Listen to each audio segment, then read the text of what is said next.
The President, Dr. William Samoei Ruto, has hosted his South African counterpart Cyril Ramaphosa and high-level delegations from the two states during his two-day state visit at State House today to discuss key partnership issues tied around trade, agriculture, housing and capacity building in the public service.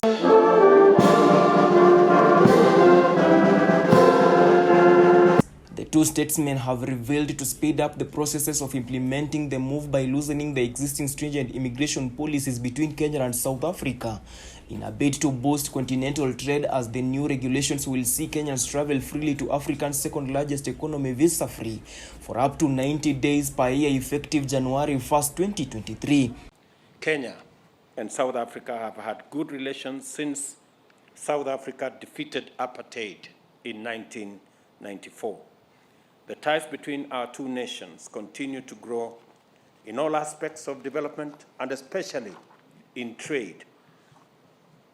And the two countries have ratified the Africa Continental Free Trade Area, emphasizing our shared commitment to the promotion of intra-Africa trade. On behalf of the people of Kenya, I express Kenya's appreciation on the progress we have made in the long-awaited visa-free regime between Kenya and South Africa. Dr. Ruto and Ramaphosa agreed on returns policy in instances of breach of immigration laws and regulations of both countries, so as to make sure that bad elements that try to infiltrate the two borders are dealt with firmly and decisively, as well as agreeing to develop a sustainable mechanisms to identify, monitor and resolve non-tariff barriers that limit the trade potential between the two nations.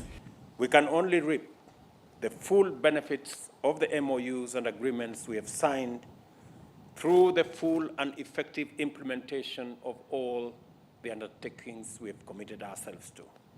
It is important that we continue to demonstrate the viability and usefulness of the JCC mechanism in improving the quality of our relations. This visit has once again reaffirmed that our bilateral relations are based on a sound foundation of mutual respect, shared values, and friendship, and are also based on our democratic values. The two presidents signed 4 instruments of cooperation to enhance relations between the two countries, including 3 Memoranda of Understanding MOUs and 1 agreement on cooperation in the fields of correctional service, cooperation in fields of housing and human settlement.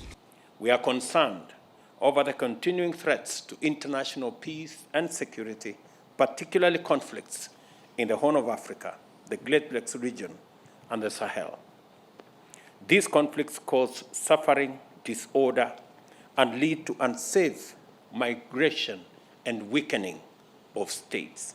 The two have agreed to enhance cooperation between Kenya's School of Government KSG and the National School of Government from South Africa, as well as audiovisual co-production.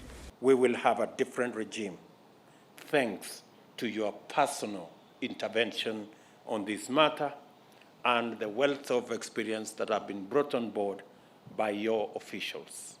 The two national symbols have directed their respective trade ministers to develop mechanisms to identify, monitor and resolve the non-tariff barriers (NTBs), limiting trade potential of the two nations so as to strengthen trade and investment.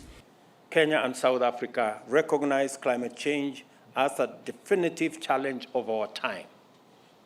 We reiterate the implementation of the national determined contributions, including adaptation and mitigation efforts and delivery of finance as agreed in COP27.